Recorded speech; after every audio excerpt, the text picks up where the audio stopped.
ওই যে আগার বেসনে খেতে পাক না না দানে লাগে নাই আমি দেখতে পাই আরে খরে খরে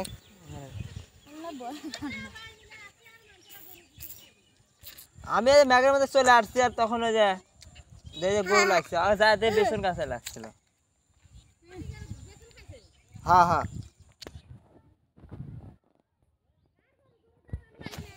ওই যে অমুকটা টানা দিছে আমরা সাপিনের খেতে লাগছিল সাপিন ভাই বিয়ে আবার নিয়ে চলে গেল ওইদিক কারবান গরু রাখাল ছাড়া যায়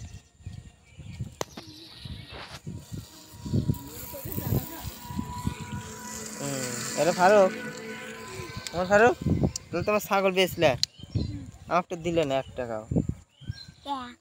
দেখি তখনকার মতো একটা হাসি দিতাম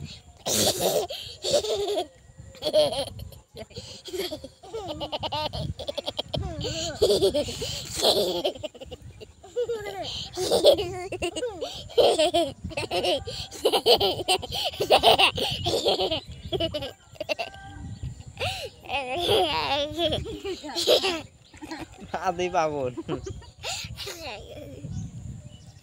কি খাও আম স্বাদ লাগে দেখি দেখি খাও গালের মধ্যে গোটালি দাও দেখি গোটালি দাও দেখা পাও তো গলা ঠেকবো বাইর করো